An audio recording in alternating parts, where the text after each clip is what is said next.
नमस्कार, city post live के इस खास पेशकश में आपका स्वागत है। मैं हूं श्रीकांत प्रत्युष। आपके लिए बड़ी खबर है, राजनीतिक गलियारे से खबर है। खबर यह है कि महागठबंधन में भी सीटों के बंटवारे को लेकर अब बातचीत शुरू होने वाली है। सोमवार को कोऑर्डिनेशन कमेटी की बैठक होने वाली है। इस बैठक में जो भी महागठबंधन के घटक दल हैं वो शामिल होंगे, यानी जीतन राम मांझी शामिल होंगे, उपेंद्र कुशवाहा शामिल होंगे, सन ऑफ मलाह शामिल होंगे और कांग्रेस पार्टी के नेता शामिल होंगे। तो ये कोऑर्डिनेशन कमेटी की बैठक पहली बार हो रही है। आपको पता है कि सीटों के बंटवारे को लेकर कवायद पहले से ही जारी है। तेजस्वी यादव सन ऑफ मलाह और उपेंद्र कुशवाहा को लेकर लालू यादव से मिलने गए थे रांची रिम्स में, और खबर यह है कि उपेंद्र कुशवाहा की सीटें फाइनल हो चुकी हैं। 5 सीटें कुल उनको मिल रही हैं। 4 बिहार में मिल चुकी हैं सीटें, 1 झारखंड की सीट मिल सकती है। वहीं सन ऑफ मलाह ने दावा किया था सिटी पोस्ट स्टूडियो में आकर कि उनको भी 3 सीटें मिल रही हैं। खुद दरभंगा से चुनाव लड़ेंगे और बाकी उनके 2 सीटों पर दावा है। 2 सीटें वो कौन होंगी वो तो आने वाला वक्त बताएगा। लेकिन जीतन राम मांझी और कांग्रेस को कितनी सीटें मिलेंगी अभी तक तय नहीं हो पाया है। दरअसल जो सूत्रों के हवाले से खबर आ रही है कि आरजेडी कांग्रेस को 7 से ज़्यादा सीट देने को तैयार नहीं है। आरजेडी का कहना है कि विधानसभा में 42 सीटों पर कांग्रेस लड़ी थी और उस हिसाब से उसका हक 7 सीटों पर अधिकतम बनता है, यानी 7 से 8 सीट ही कांग्रेस को मिलना है, क्योंकि महागठबंधन में 10 से ज़्यादा दल हैं वामपंथी पार्टियों को जोड़ दे तो, और सबको कुछ न कुछ देना है। ऐसे में कांग्रेस के लिए बहुत ज़्यादा स्कोप नहीं है।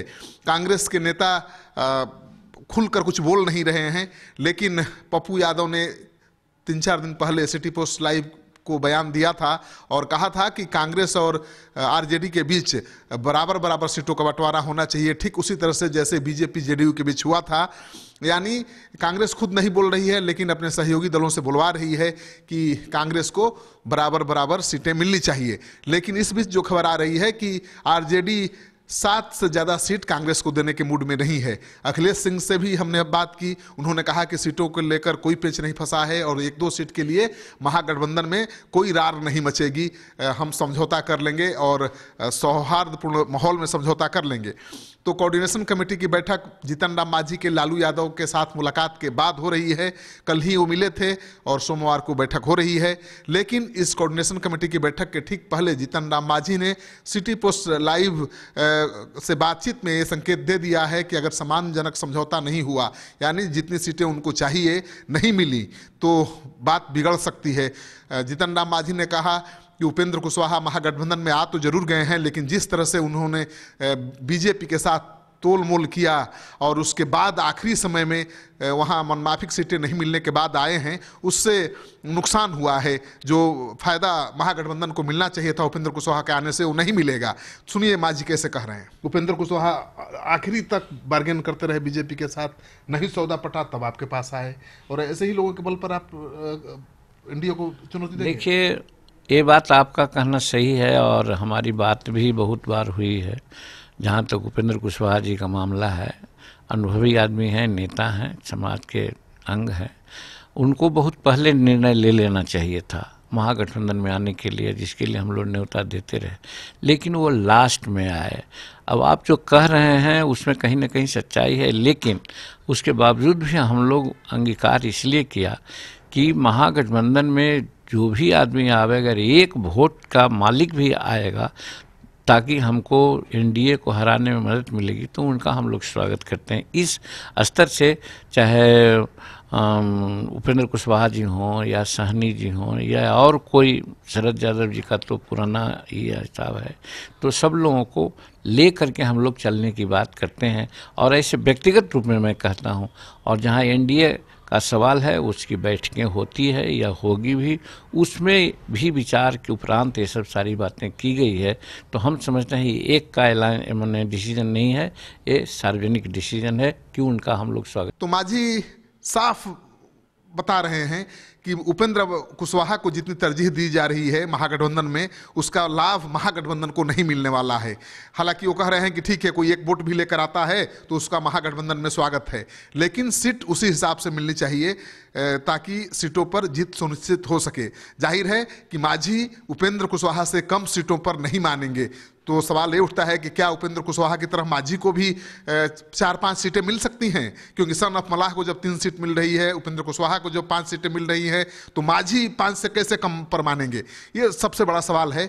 हालांकि जीतन राम मांझी ने साफ संकेत दे दिया है। उन्होंने कहा कि अगर महागठबंधन के घटक दलों को लगता है, कोऑर्डिनेशन कमेटी की बैठक में अगर ये लगता है कि जीतन राम मांझी को एक भी सीट नहीं दिया जाए तो महागठबंधन के हक में फैसला होगा, तो उसके लिए भी वो तैयार हैं। जाहिर है उन्होंने अपनी नाराजगी जता दी है। उन्होंने कहा है कि वो महागठबंधन को छोड़ने वाले नहीं हैं सीट के लिए, लेकिन अगर सम्मानजनक समझौता नहीं हुआ, अगर महागठबंधन के घटक दलों को लगता है कि सीटें कम पड़ रही हैं और जीतन राम मांझी को सीट नहीं देने से ही महागठबंधन की जीत सुनिश्चित हो सकती है, तो वो सेक्रीफाइस देने के लिए भी तैयार हैं। तो मांझी के इस सेक्रीफाइस वाले बयान में उनकी पीड़ा भी छिपी हुई है, उनकी नाराजगी भी छिपी हुई है। आप सुनिए मांझी क्या कर रहे हैं। सेक्रीफाइस है, उसी प्रकार से हम लोग भी जब एनडीए को खिलाफत हैं, उन लोग हराना चाहते हैं, तो हर एक आदमी कुर्बानी देने को तैयार रहना चाहिए। और हम इस लाइन पर बहुत पहले बोल चुके हैं कि अगर यहाँ पर महागठबंधन में ये समझा जाएगा कि जीतन मांझी को एक भी सीट नहीं देना है और उससे फ़ायदा होगा, तो वहाँ पर हम तैयार हैं उसके लिए सेक्रीफाइस करने के लिए।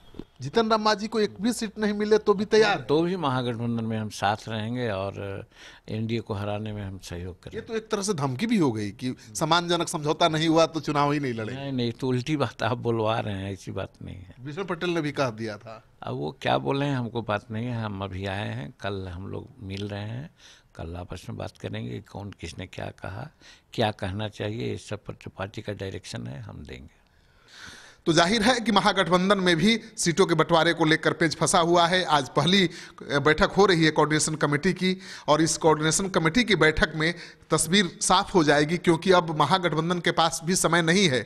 महागठबंधन इस बात का इंतजार कर रहा था कि एनडीए की तरफ से ये तय हो जाए कि कौन किस सीट पर लड़ेगा और कि कौन उम्मीदवार होगा एनडीए का, और उसी के आधार पर महागठबंधन अपने उम्मीदवारों का, अपने सीटों का ऐलान करेगा।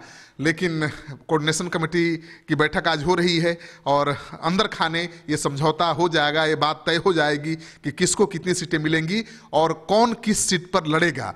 तो इंतजार करिए, जो भी फैसला आएगा सबसे पहले हम आपके सामने लेकर हाजिर होंगे। आपको ये कार्यक्रम अच्छा लगे तो दोस्तों के साथ जरूर शेयर करिए। अगर आपने अब तक हमारे YouTube चैनल को सब्सक्राइब नहीं किया है तो जरूर कर लीजिए। आपका सहयोग समर्थन लगातार मिल रहा है, उसके लिए बहुत बहुत आभार। नमस्कार।